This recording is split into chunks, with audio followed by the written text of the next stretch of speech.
Tapi kalau kita tidak punya ownership, apa yang kita lakukan? Ya lihat aja sambil bilang, siapa tuh orang tuanya? Anak dibiarin main di situ. Apa yang terjadi? Ownership itu membuat kita mau melakukan sesuatu. You own it. Hari ini di Jakarta yang kita harus tumbuhkan adalah perasaan ownership to the city, ownership to the people. Kalau itu ada, maka kita akan jauh lebih mudah menyelenggarakan banyak hal. Bapak Ibu sekalian, itu saja yang bisa saya sampaikan. Dan di dalam catatan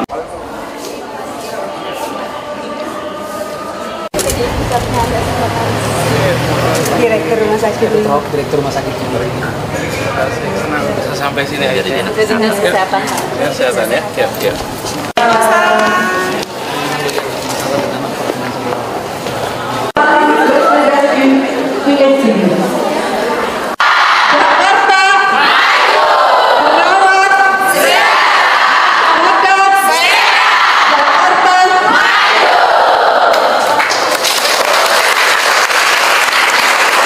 Kepada Bapak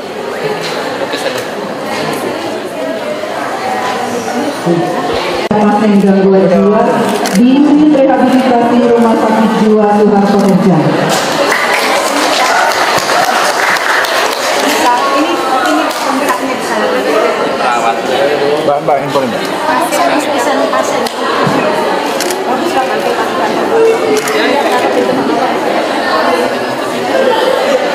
Izin Pak Gub.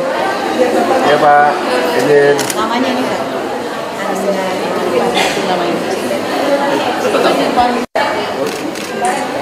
Dengan demikian, selesai acara pembukaan untuk kegiatan seminar dan musyawarah wilayah IPKJI DKI. Kami mengaturkan terima kasih atas partisipasi baik dari Bapak Gubernur ataupun dari peserta yang lainnya.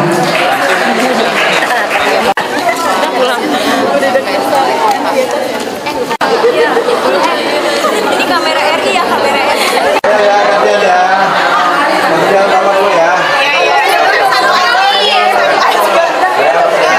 terima kasih dan apresiasi kepada ibu-ibu semua, bapak yang sudah bekerja di bidang yang seringkali tidak mendapatkan perhatian yang besar. Padahal bidang ini merupakan fundament bagi kesehatan masyarakat, karena kesehatan itu adalah aspeknya multiple, bukan saja kesehatan fisiknya, tapi juga kesehatan jiwanya. Jadi semuanya. Kerasa sudah pakai ini ya? Tes, lebih baik benar. Jadi Bapak Ibu sekalian, saya merasa pertemuan ini menjadi jauh lebih penting karena kita ingin warga Jakarta merasakan kesehatan dalam artian yang lengkap, dan itu artinya peran semua termasuk Bapak Ibu yang hari ini berkumpul memikirkan mengenai keperawatan jiwa. Saya tadi mendengar sebelum datang ke sini lihat data-datanya. Data-datanya menunjukkan bahwa di Jakarta pun salah satu kota yang memiliki tantangan di dalam pengelolaan atau gangguan mental emosional. Kalau tidak salah dari data dibilang 4,4%. Dimohon dicek keakuratannya. Tapi ini semua mengirimkan pesan kepada kita bahwa kita tidak bisa menganggap sepele. Sementara kita saksikan di puskesmas, kalau kita melihat kesehatan, asumsinya masih kesehatan fisik, padahal kesehatan mental itu kalah penting. Kesehatan mental tidak disebutkan. Satu adalah bagaimana kita merawat yang tidak punya masalah, yang kedua yang berisiko, dan yang sudah ada masalah. Tiga ini komponen yang perlu mendapat perhatian. Jadi dalam kesempatan ini saya menyambut baik kegiatan seminar, apalagi orientasi dari seminar ini adalah pengembangan mental health, urban nursing menuju Jakarta sehat jiwa. Dan kalau saya boleh tanya, Jakarta sekarang sudah sehat jiwa belum? Belum. Kenapa belum sehat jiwa?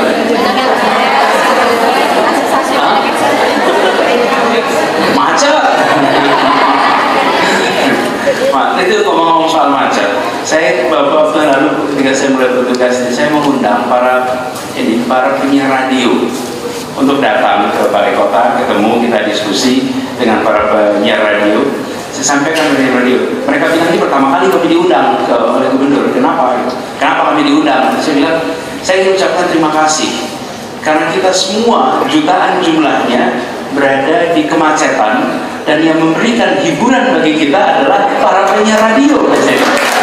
Nah, karena kita semua merasakan, jadi macet itu adalah fakta. Macet adalah fakta dan dialami oleh semua kota besar di seluruh dunia. Masalahnya adalah kita mau macet dalam kebahagiaan atau macet dalam kefrustrasian. Tapi bahwa padat itu akan dirasakan. Ibu semuanya, kota-kota besar di dunia bermunculan. Dunia masa depan adalah dunia megacities. Megacities. Di Indonesia pun bermunculan megacities. Mulai 2009 di Indonesia lebih banyak penduduk tinggal di urban daripada di rural. Dan diperkirakan tahun 2050 75% dari penduduk dunia ada di urban. Karena itu tantangan masyarakat urban itu harus diantisipasi dari sekarang. Karena seringkali kita sudah tinggal di urban tapi berpikirnya seakan kita masih hidup di rural. Dan ini yang harus kita antisipasi segera. Yang saya paling rasakan soal air. Air itu kita masih berpikir seperti rural. Di rural itu ambil air di mana saja, bisa membuang air di mana saja. Ya, nggak perlu khawatir. Di urban nggak bisa. Coba tinggal di perkampungan, mana ada lubang untuk ambil air? Nggak bisa bikin sumur. Mau membuang air di mana saja juga tidak bisa. Kita banyak yang sudah tinggal di urban, tapi cara bekerja, berkehidupan masih seperti di rural. Sampah juga begitu. Di rural, sampah tinggal gali lubang, masukkan sampahnya, tutup, selesai masalah. Di sini tidak bisa. Jakarta, alhamdulillah 7.000 ton sehari sampahnya. Ya, malam tahun baru 720 ton sampahnya. Ya, terus di Muara kemarin dikumpulin sampah 150 ton jumlahnya. Dan sampah-sampah itu bukan pabrik, bukan industri. Sampahnya dari mana? Kita, ya acara ini ikut nyumbang sampah. Iya. Jadi nanti kita punya apa? Ambil minum itu kemasannya sumbangan itu buat kemuaran nanti. Karena itu pengelolaannya harus kita seperti orang. Nah, termasuk juga dalam aspek kesehatan jiwanya. Saya rasa ini aspek yang menantang karena bukan mengenai jiwanya yang menantang, tapi setting urbannya. Karena itu saya terima kasih Bapak Ibu semuanya di sini karena bagus sekali secara spesifik menyebut bahwa mental health urban nursing. Jadi settingnya setting perkotaan. Kita harus serius meningkatkan pengetahuan dan kesadaran masyarakat tentang kesehatan mental. Dan ini harus kita lakukan dengan kesadaran begini. Jakarta is not the first city to face this challenge. Ada banyak kota lain yang sudah mengalami hal yang sama. Jadi kita harus ambil pengalaman-pengalaman yang dilakukan oleh lain. Bukan mengadopsi untuk Jakarta, tapi mengambil lesson learn dari tempat-tempat lain untuk kita jadikan sebagai salah satu bahan menyusun solusi bagi Jakarta. Lalu juga kita perlu untuk memberikan penghormatan, penghargaan, perasaan kesejajaran kepada orang-orang yang memiliki masalah kejiwaan. Mereka yang memiliki masalah kejiwaan itu tidak boleh sedikit pun dipandang secara negatif, apalagi dipandang untuk dijauhi. Ini penting sekali, karena kalau tidak, kita akan tanpa disadari melakukan diskriminasi. Dan ini harus kita dorong sama-sama. Sama kalau kita memiliki saudara sedang ada penyakit, sedang ada sakit flu, sakit batuk, yang harus kita dekati, yang harus kita beri kasih sayang, bukan justru malah dijauhi, dianggap sebagai problem yang tidak boleh kita berinteraksi. nampaknya kecil, tapi ini merupakan tantangan mendasar bagi masyarakat kita. Dan kemudian tidak kalah penting adalah kita harus mulai lebih aktif lagi di dalam menyebarkan pengetahuan, pengalaman tentang kesehatan mental di berbagai aspek kehidupan, baik di lingkungan keluarga, di lingkungan rumah, di lingkungan sekolah, di lingkungan masyarakat lainnya. Karena itu saya ingin sampaikan apresiasi pada insan IPKJI yang sudah ikut kontribusi di dalam memberikan pelayanan pada orang dengan gangguan jiwa dan juga orang-orang dengan masalah kesehatan jiwa. Kalau lihat riset kesehatan dasar di tahun 2013 di Jakarta ini, prevalensi gangguan jiwa itu sebesar 1,1 per mil penduduk. Lalu prevalensi gangguan mental emosional itu 4,4% penduduk. Jadi dengan Jakarta yang jumlah penduduknya 10 juta, berarti ada sekitar 11.000 dan 440.000 jiwa. Ini tantangan tersendiri. Dan saya berharap dari seminar diskusi ini kita akan bisa membuat terobosan-terobosan. Tadi disampaikan Pak Gubernur memberikan arahan. Saya dalam kasus ini justru ingin sebaliknya. Saya ingin sebaliknya Pak Jajang. Saya ingin sebaliknya. Saya ingin Bapak-Bapak Ibu yang sudah berada di garis terdepan, yang paling berinteraksi dengan masalah, tolong Anda beritahu kami di pemerintah apa yang harus kami kerjakan untuk masyarakat di Jakarta yang memiliki gangguan jiwa. Tolong kabarkan apa yang harus kami kerjakan, apa yang harus kami ubah. Karenanya kalau boleh saya garisbawahi 4 hal. 1, apa yang kami sudah kerjakan dan menurut Bapak Ibu harus diteruskan. Apa yang harus diteruskan? Yang kedua, apa yang sudah kami kerjakan tapi menurut Bapak Ibu di sini harus ada modifikasi. Continued tapi modified. Yang ketiga, apa yang menurut Bapak Ibu kami kerjakan tetapi menurut pandangan Bapak Ibu harus dihentikan. Stop it, this is useless, ini bisa merusak. Stop it. Apa yang itu? Yang keempat, terobosan apa yang Bapak Ibu lihat di luar yang pemerintah belum lakukan, kabari kami bisa adopsi. Yang keempat. 4 ini saya harap di dalam musyawarah Bapak Ibu sekalian itu berkenan untuk memikirkan dan memberikan kepada pemerintah. Karena begini, kami ingin pembangunan di Jakarta ini bukan pembangunan yang sifatnya dari pemerintah untuk rakyat begitu saja, tapi sebagai kolaborasi. Teman-teman sekalian, teman-teman banyak bergerak, Bapak Ibu banyak bergerak dalam keperawatan jiwa. Saya cerita sedikit nih soal pemerintahan. Pemerintahan itu, hubungan antara pemerintah dengan warga itu ada 4 model. 4 model nih. Yang pertama, pemerintah sebagai administrator dan warga sebagai penduduknya sebagai warga, tidak lebih dari itu. Warga mengikuti apa yang diatur oleh pemerintah. Yang kedua, masyarakat pemerintahnya sebagai service provider, pelayan, warganya sebagai customer yang dilayani.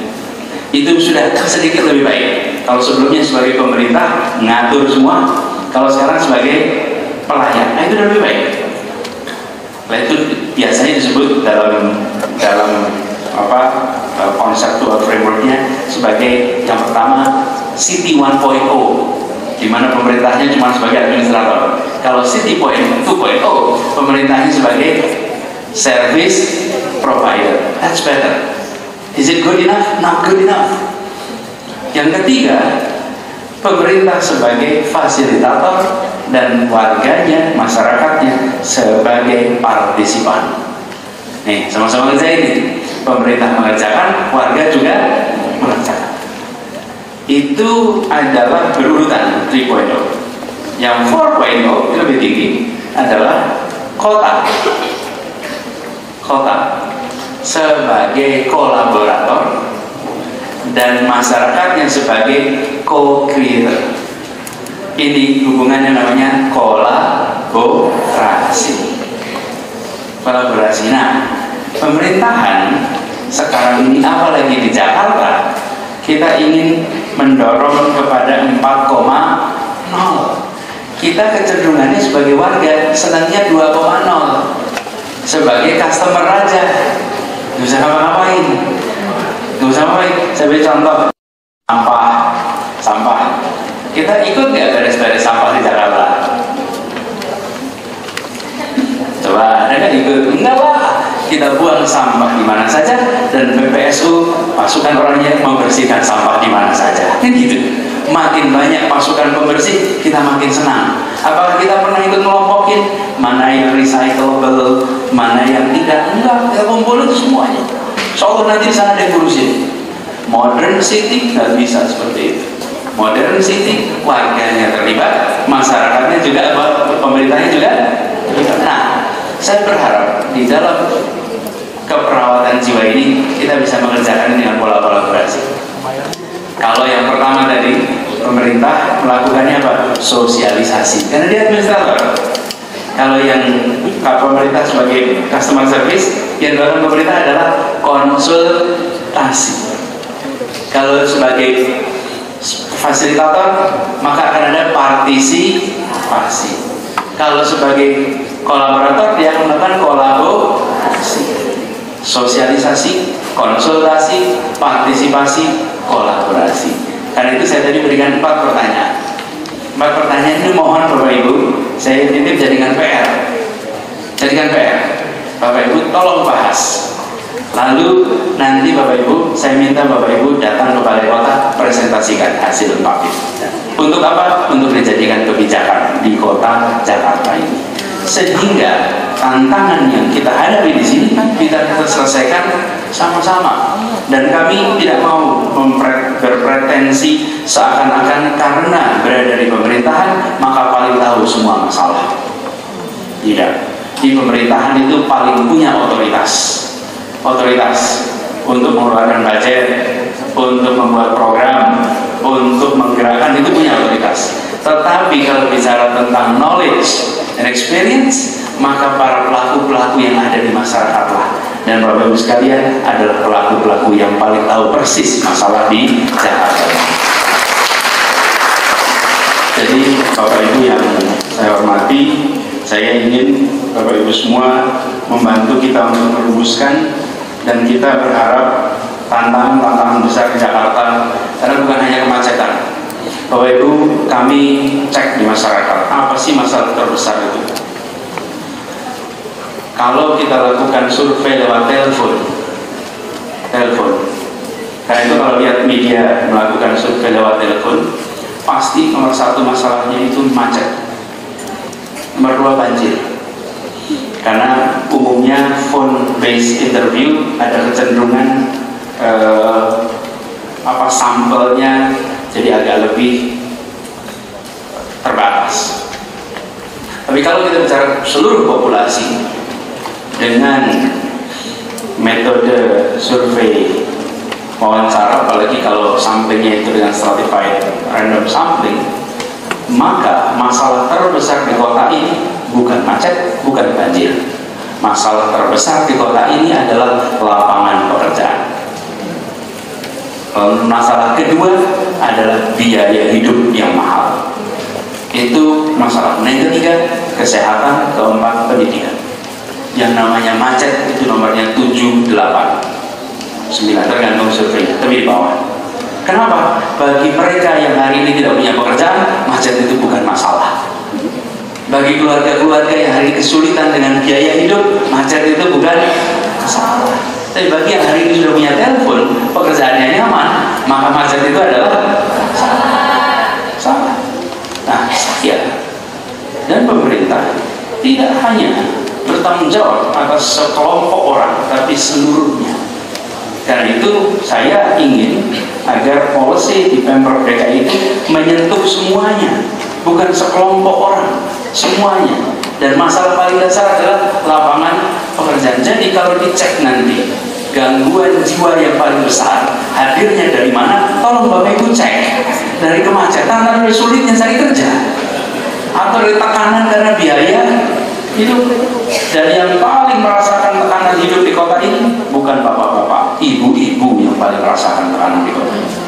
Ya, bapak-bapak ini ada masalah di rumah, punya utangan, yang cari utang siapa? Ibu lah. Bapaknya kalau pulang tanya, Pak ini masih belum bayar, dalam besok ya Bu, besok. Yang harus ke baru ibu. Begitu di Jakarta ini masalah air luar biasa Pak. Siapa yang menghadapi masalah air besar? Ibu. Yang memandikan bayi siapa? Ibu. Yang lihat air untuk bayinya siapa? Ibu.